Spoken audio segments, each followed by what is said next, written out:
El Padre nos creó y el Hijo nos redimió.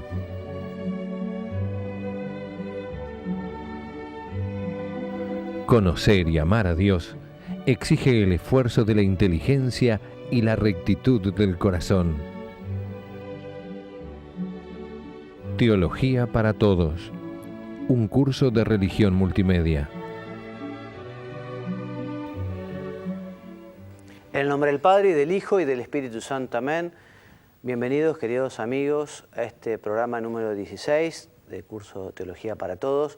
Y es el segundo del seminario de Teología Moral. La semana pasada, si nos escucharon, si nos vieron, recordarán que comenzamos a explicar qué era la teología moral.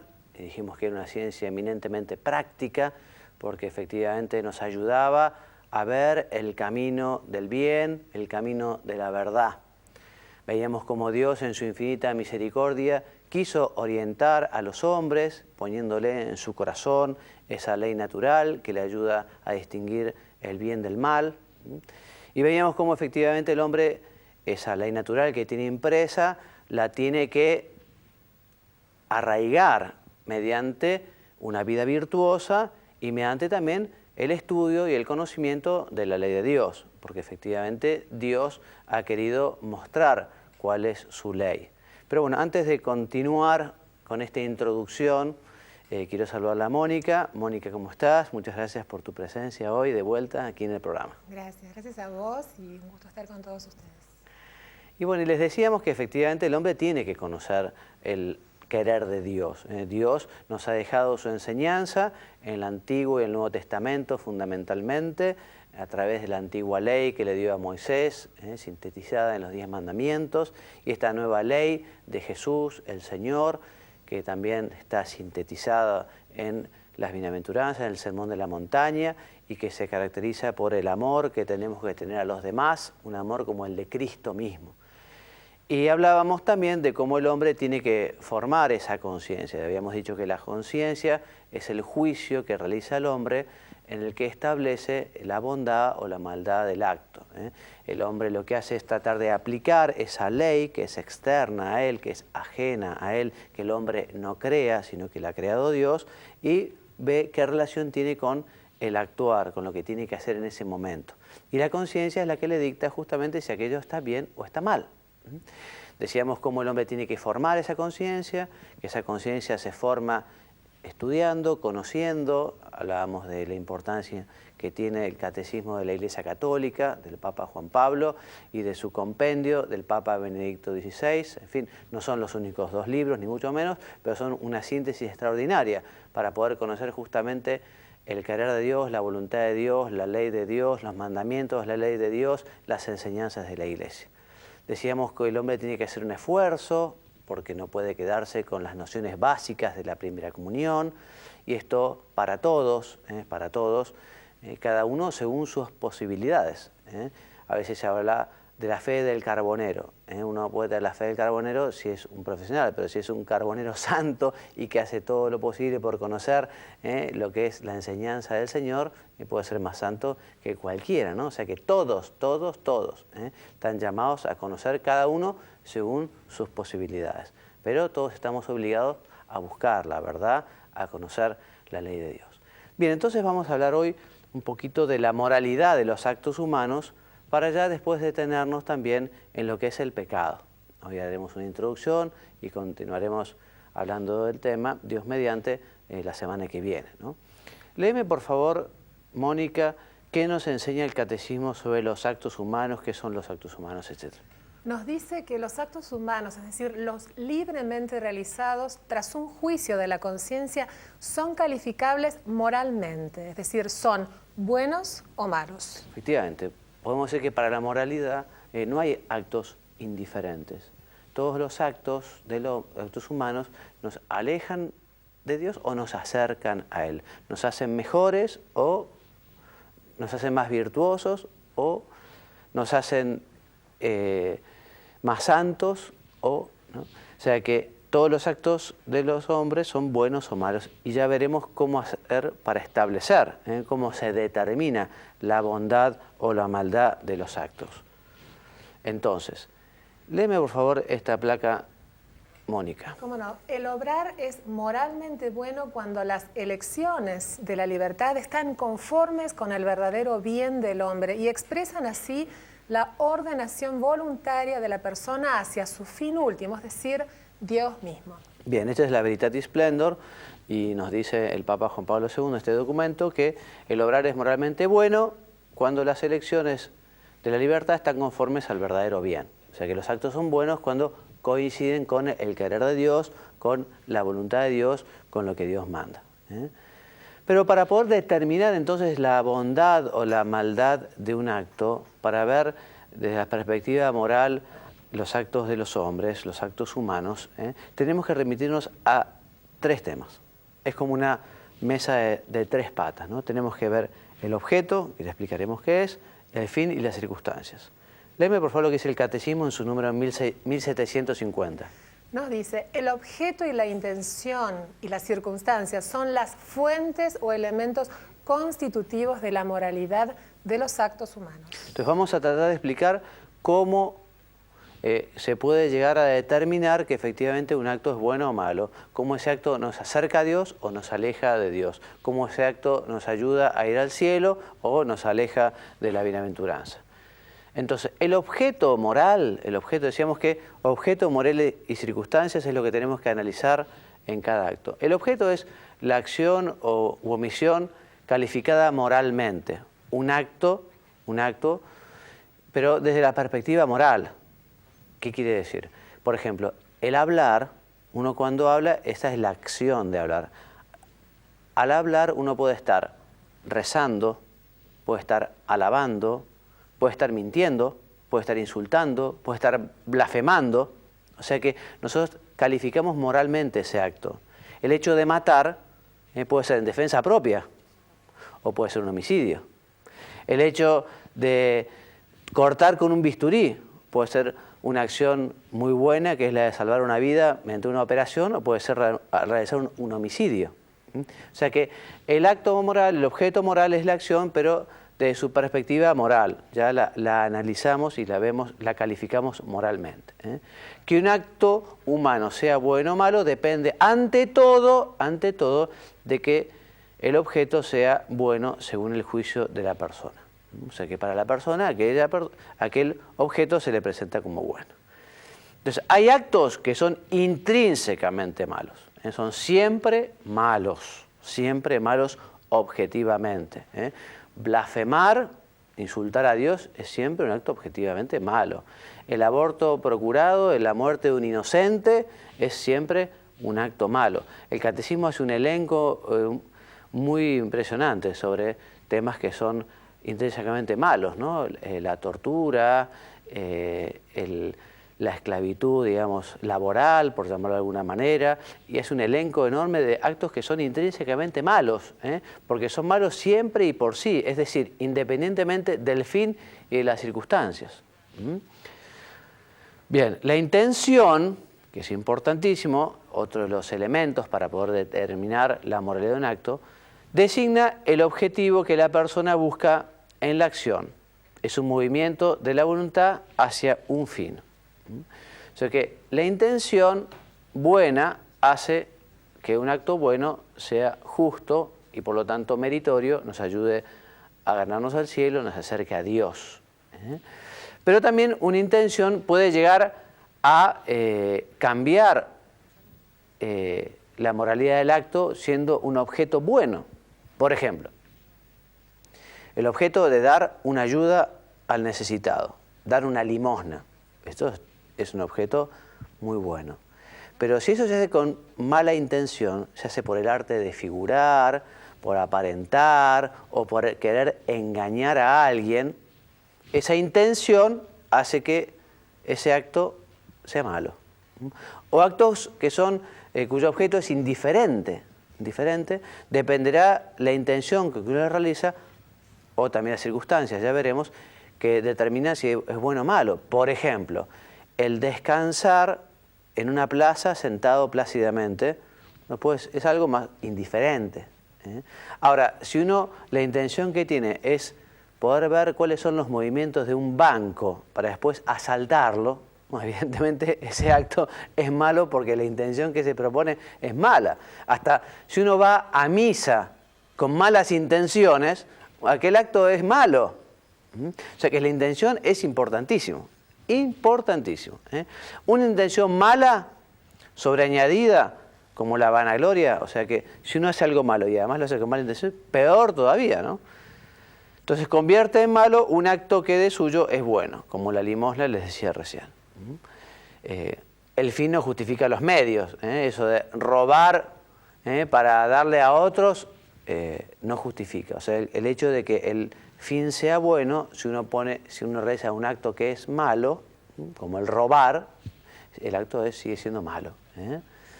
Bien, y las circunstancias. Las circunstancias son elementos secundarios y contribuyen a agravar o a disminuir la bondad o la malicia moral de los actos. Pueden también atenuar la responsabilidad del que obra, las circunstancias. De actos indiferentes, no sé, el hecho de descansar en principio no es ni bueno ni malo, depende de circunstancias. Si yo tengo un examen al día siguiente y lo que tengo que hacer es estar estudiando, bueno, esas circunstancias determinan que yo no deba estar descansando, ¿no? O dar una limosna. Sí, bueno, puede ser que dar una limosna es bueno, pero si resulta que las circunstancias están dadas que no van a comer mis hijos hoy porque yo le estoy quitando el pan de mi boca por esta limosna, y evidentemente esas circunstancias hacen que ese acto no sea bueno. O sea que son importantes las circunstancias. Las circunstancias puede hacer más grave un acto o también decimos puede atenuarlo también, ¿no? No puede hacer ni buena ni justa una acción que de suyo es mala. Lo dice el Catecismo en su número 1754. Entonces lee, por favor, Mónica, a modo de síntesis de resumen de lo que hemos dicho hasta ahora. El acto moralmente bueno supone a la vez la bondad del objeto, del fin y de las circunstancias. O sea que para que un acto sea bueno, el objeto y el fin, las circunstancias tienen que ser buenos. Si el fin o las circunstancias son malos, aunque el objeto sea bueno, los tres elementos se tienen que dar para que el acto moral sea bueno, para que efectivamente nos acerque a Dios, para que sea virtuoso, ¿no? Supongo que se entiende, ¿no? Clarísimo. Bueno, entonces, hay acciones indirectamente voluntarias, ¿no? Porque efectivamente uno no se propone directamente aquella acción. Entonces habrá que ver, ¿no? Evidentemente, si resulta de una negligencia, aquel acto es malo. O sea, si uno tiene obligación de conocer y no sabe, por ejemplo, no sé, un médico que estaba operando dice, no, es que yo me olvidé la instrumentación, el bisturí dentro del paciente y cerré, suturé, quedó allí, el bisturí, las tijeras, y bueno, uno me olvidé, no sabía. No, vos no podés decir que no sabías o que te olvidaste porque esto es una negligencia grave. Esto vos tenés que saberlo, es parte, digamos, de tu profesión, ¿no? La de médico o cualquier otra profesión, digamos, hay cosas que hay que saber porque efectivamente lo exige aquel tipo de labor, ¿no? Bien, ahora, ¿qué pasa si hay varios efectos también? Puede ser una acción de varios efectos. Léeme, por favor, lo que dice el Catecismo en el número 1737. Dice que para que un efecto malo sea imputable es preciso que sea previsible y que el que actúa tenga la posibilidad de evitarlo. Muy bien. Y hay también lo que llaman las acciones de doble efecto. A veces hay actos que son buenos, pero que tienen consecuencias no queridas, negativas o malas, ¿no? Y en ocasiones puede ser lícito realizar una acción para obtener un fin bueno, aunque no se pueda evitar el malo. Son temas difíciles esto de las acciones de doble efecto, por eso conviene estos temas tratarlos con alguien que nos pueda orientar, que prudentemente nos dé un buen consejo con estas acciones de doble efecto que tienen un primer fin muy bueno, pero un fin secundario que puede ser malo y grave, ¿no? Entonces habrá que estudiarlo. Bueno, el tema de la responsabilidad, hablábamos en el programa pasado de la importancia de la libertad. Bueno, la libertad siempre va de la mano de la responsabilidad, evidentemente. La libertad es un don que Dios da a los hombres, pero para que efectivamente lo aprovechen responsablemente. Decíamos, es consecuencia de la libertad, nosotros respondemos de nuestros actos porque libremente los quisimos. Justamente Dios ha querido dar al hombre la libertad para que pueda ganar el premio, para que pueda ir al cielo, para que libremente lo elija a Él, ¿no? Entonces que el hombre tiene que hacerse cargo de lo que elige, de la manera de usar su libertad. Y esta libertad, digamos, o esta responsabilidad la tenemos ante los demás, ante nosotros mismos y ante Dios. ¿Qué es esto del mérito? Bueno, el mérito es la retribución debida a una acción buena, ¿no? O sea, uno tiene unos determinados méritos. La palabra se utiliza no solo en la teología, sino se utiliza en muchos ámbitos, ¿no? Tuvo los méritos para poder acceder al título, o los méritos para poder jugar un torneo de tenis, o en fin, hizo méritos para, ¿no? O sea, evidentemente el mérito para poder alcanzar el cielo, para poder alcanzar la bienaventuranza eterna, es un don de Dios que el hombre no merece por derecho propio. No puede decir, bueno, yo realmente por lo que hice, o tengo derecho a conseguir la salvación. Es un don y es un regalo. Uno puede ser que tenga derecho a obtener un título universitario si dio todos los exámenes. O uno puede tener derecho a que le den un auto si uno pagó todas las cuotas, o la casa, uno tiene derecho y lo puede exigir porque tiene el derecho. Pero el mérito no es un derecho que uno puede decir ante Dios, bueno, Dios, yo cumplí los mandamientos, yo tengo derecho. ¿No? Sino que es un don, es un regalo, pero que efectivamente Dios nos ha querido dar, porque efectivamente para eso nos ha dado la libertad. Para eso nos ha creado, porque Él quiere justamente que gocemos la eternidad con Él en el cielo. El mérito corresponde a la virtud de la justicia, les decíamos. Y lo contrario, hablar de la culpa, cuando hablamos de culpa, hablamos de la responsabilidad que contraemos ante Dios cuando uno lo desobedece, cuando uno comete un pecado, cuando uno se aparta de su voluntad. Bueno, y vamos a hablar ahora entonces, habiendo hecho una explicación de cómo podemos calificar moralmente el acto humano, el acto si es bueno o malo, vamos a hablar del pecado que es, digamos, el daño, o más que el daño, mejor dicho, digamos, es lo más triste que le puede pasar al hombre sobre la tierra, ¿no? El pecado, digamos, es lo más grave que puede sucederle al hombre, porque una enfermedad, si es llevada por amor a Dios, como la cruz, no tiene por qué ser algo terrible, sino que puede ser un medio para santificarse. Pero el pecado, en cambio, es lo más triste que le sucede al hombre porque lo aparta de él. Si me lees, por favor, Mónica, la definición de esta noción de pecado. El pecado es toda acción u omisión voluntaria contra la ley de Dios, que consiste en decir, hacer, pensar o desear algo contra los mandamientos de la ley de Dios o de la Iglesia. Muy bien. Entonces, el pecado es decirle a Dios que no quiero cumplir su ley. Independientemente que uno lo quiera ofender o no. O sea, si uno desobedece a Dios y además lo quiere ofender, en fin, ya me parece un pecado diabólico, una maldad tremenda, ¿no? Pero muchas veces uno no quiere ofender a Dios, pero le desobedece. Por ejemplo, una persona que roba un banco no dice, bueno, yo voy a ofender a Dios y por eso voy a robar un banco o voy a matar a una persona. Habitualmente el que roba un banco será porque tener la billetera bien surtida es algo que facilita mucho la vida, ¿no? Pero no se busca directamente la ofensa a Dios. Pero igual se le ofende a Dios porque uno está desobedeciendo su querer, su voluntad, sus enseñanzas, sus mandamientos. Esto lo hemos visto y lo repetimos un poquito ahora, lo hemos visto en la semana pasada cuando hablábamos justamente de esa ley que tiene el hombre en su conciencia. Si me lees, por favor, toda la cita, Mónica, te lo voy a agradecer. Sí. En lo más profundo de su conciencia descubre el hombre la existencia de una ley que él no se dicta a sí mismo, pero a la cual debe obedecer. En sus juicios acerca de valores morales, el hombre no puede proceder según su personal arbitrio. O sea, lo repetimos, el hombre no es el que crea la ley, el hombre no es el que crea la norma, es Dios el que nos ha dejado sus mandamientos, es Dios el que ha puesto su voluntad. Yo a veces a los chicos, cuando hay alguno que es un poco rebelde, dice, bueno, ¿por qué? ¿Por qué? Bueno, mira, yo a veces digo, es como si vos te compras un auto, por ejemplo, y el fabricante quiso que el auto, ese tipo de vehículo, funcione, por ejemplo, con gasoil.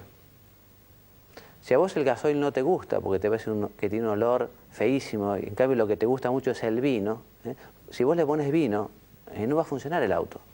Porque el que lo construyó pensó para que el auto funcione con gasoil, ¿no? Entonces, Dios nos construyó a nosotros, nos fabricó, nos creó y nos dio también un procedimiento, una forma de vivir, una forma de funcionar. Y funcionando de esta manera es como realmente conseguimos la felicidad acá, conseguimos la felicidad eterna. Y si nosotros no seguimos el manual, digamos, del constructor, estamos errando, nos estamos equivocando. Bien, Dios nos ama y es lógico que le duela la falta de amor. Cuando Jesús se le aparece a Santa Margarita María de Alacoque y le dice lo mucho que sufría su corazón por la infidelidad de los hombres, por la ingratitud de los hombres, sobre todo lo que más le dolía, decía el Señor, era de personas que estaban consagradas a Él, ¿no? O sea que el Señor sufre por esto. Lo mismo que le agradaría mi amor, le desagrada mi desprecio.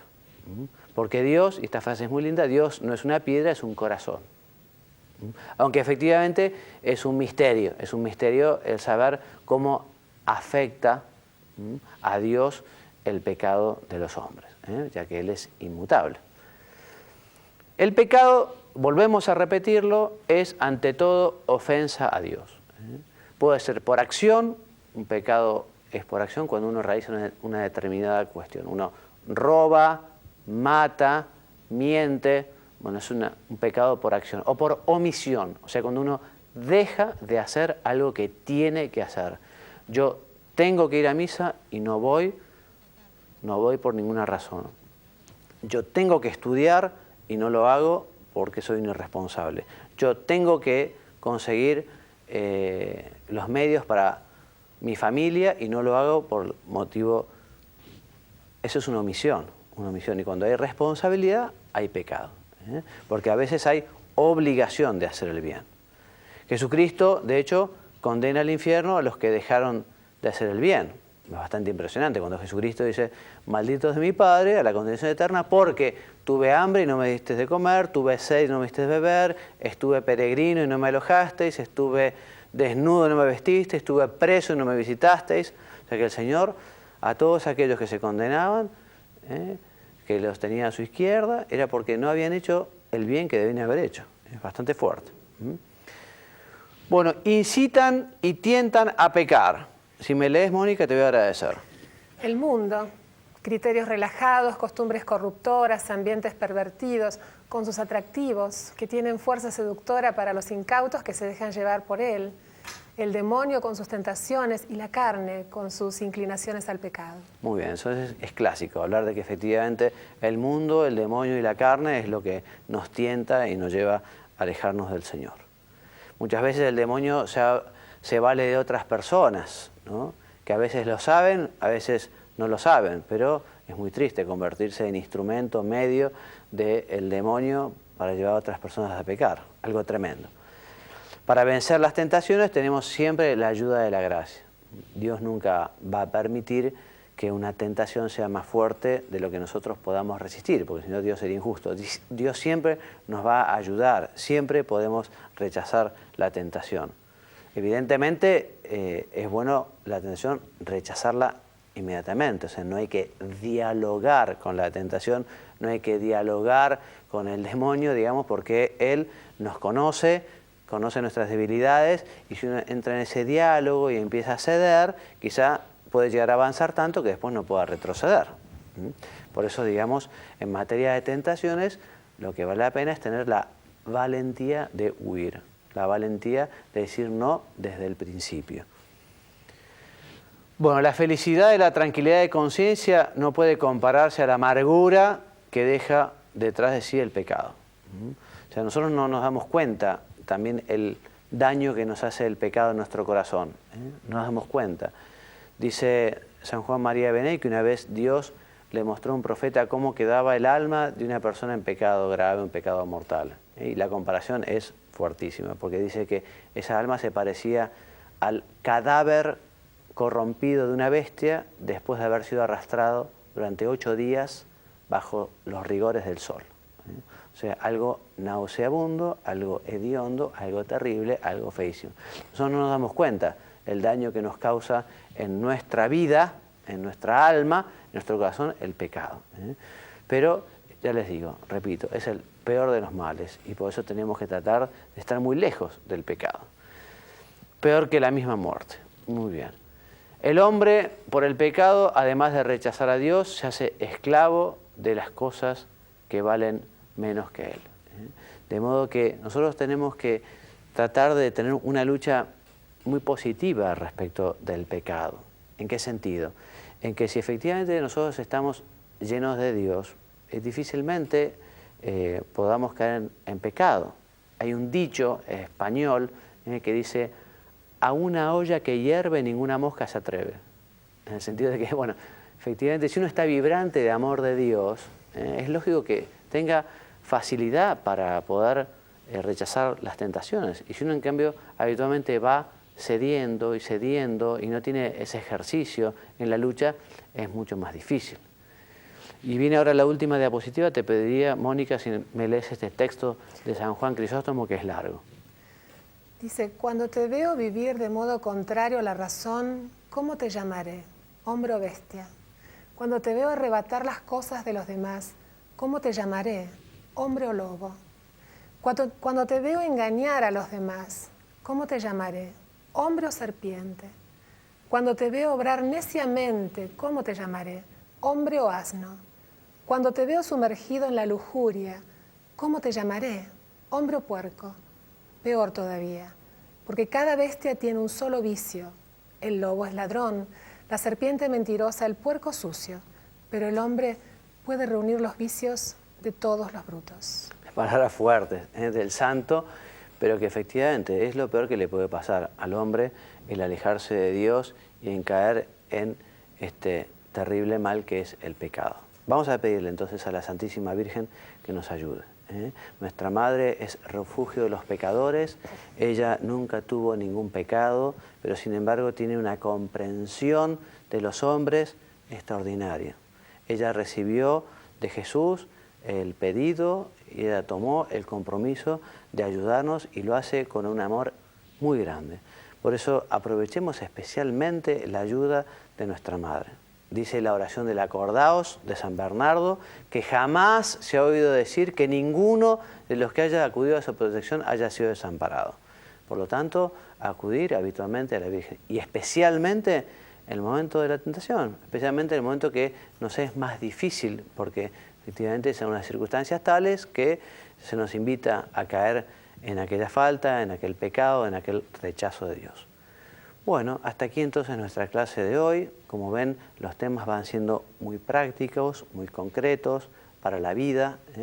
Ya próximamente comenzaremos a hablar de los mandamientos, de la ley de Dios, también de una perspectiva muy concreta y muy práctica.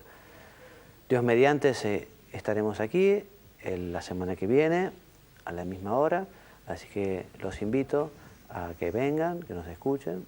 Y próximamente también, ya lo anunciaremos, podrán encontrar también estos programas en internet, porque tengo mucha ilusión en poder subirlos para que las personas lo puedan bajar a su computadora, de forma tal de que el que no lo pudo ver en directo pueda verlo por lo menos después. Así que me despido hasta la semana que viene con la bendición. Que Dios los bendiga y los haga muy santos. Amén. Hasta luego y gracias.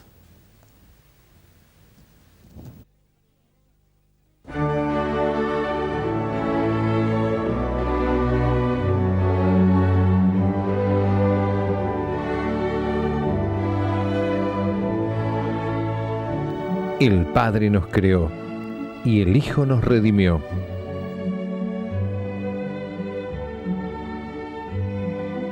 Conocer y amar a Dios exige el esfuerzo de la inteligencia y la rectitud del corazón. Teología para Todos, un curso de religión multimedia.